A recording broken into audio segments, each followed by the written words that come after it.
Hello again, out there to all who may be watching. This is Tom Condos, and I'm here with another installment of our midweek messages for Mountainside Church of Christ.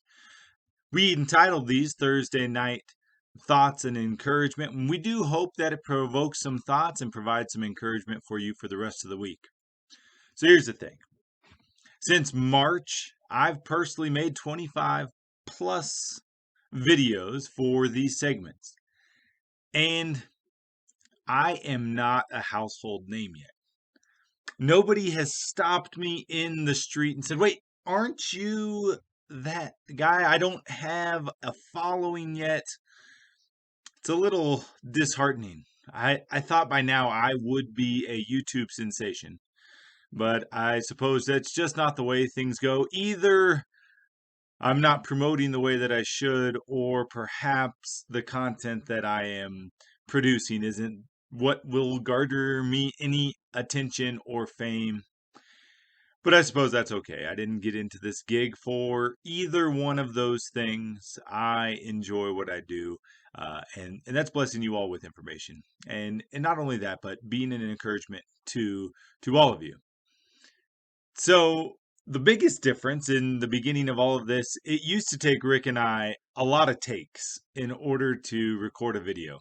I remember sitting in my office for hours waiting for me to just get the right take, and I would try to splice things together, and that never worked out. And we're talking tons of takes. 18, 19, 20 takes at a time just to get a good video. Well, the best thing about this is now I can do it pretty much in one take. That's a good thing for me to be able to do. And so I count that as a I guess a win. The process is much faster, and I'm able to get these videos out really quick as opposed to taking hours at a time. That's one of the reasons that I love the Bible is mistakes. Not that the Bible contains errors or has any mistakes of that kind, but it does record individuals' mistakes. In fact, I love it because it lends to the authenticity. It lends to the credibility and the accuracy because there's something that people do when they record their own histories is they like to gloss over any mistakes. People love to be perfect. People love to be the best that they can be, and so they don't record some of their pitfalls. They don't record any of the things that they have done poorly. And the Bible doesn't do that. You can go down the list almost from Adam through Jesus of individuals making mistakes. You have Adam and Eve, move right into Cain. And then we get to Noah. And although Noah was righteous, he does slip up after the flood. Moving into Abraham and Lot. And on it goes. There are no perfect people in the Bible.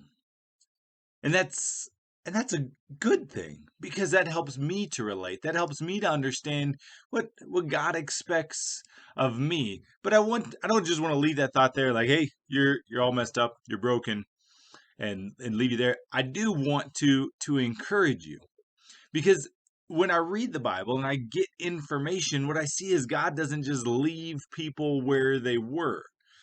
God is the one who takes mistake filled, broken individuals and makes them into something new. He restores, he renews, he cleanses, he washes, he makes better that which was not the best.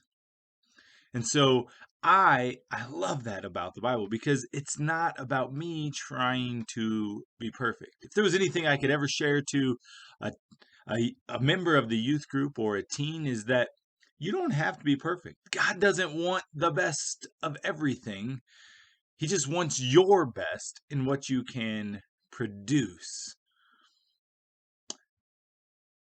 And so I turn to a psalm like Psalm 51, and we know the narrative behind Psalm 51. David makes a huge mistakes, uh, a mistake after mistake, if you will, and not only what he does with Bathsheba, but to Uriah. All of that is a terrible circumstance. And so when I read a passage like Psalm 51, it lets me realize not my character, but God's character. And let's look at this. Psalm 51, 1 through 19. Have mercy on me, O God, because of your unfailing love, because of your great compassion. Blot out the stain of my sins. Wash me clean from my guilt. Purify me from my sin, for I recognize my rebellion. It haunts me day and night. Against you and you alone have I sinned. I have done what is evil in your sight. You will be proved right in what you say, and your judgment against me is just. For I was born a sinner, yes, from the moment my mother conceived me. But you desire honesty from the womb, teaching me wisdom even there. Purify me from my sins, and I will be clean. Wash me, and I will be whiter than snow. Oh, give me back my joy again. You have broken me. Now let me rejoice.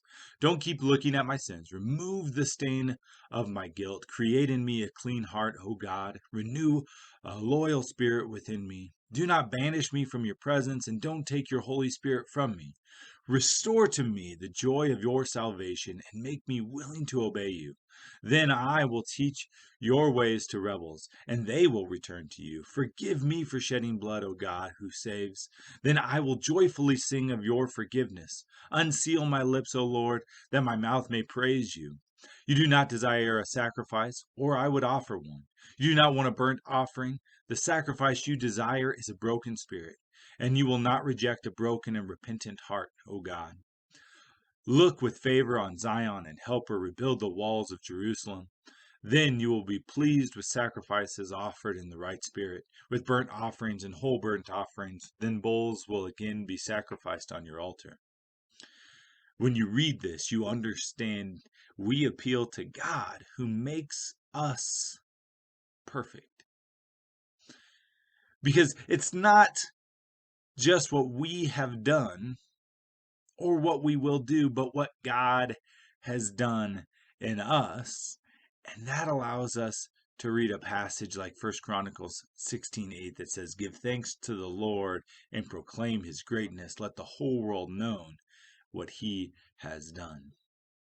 And what has God done in you? Thank you, and God bless.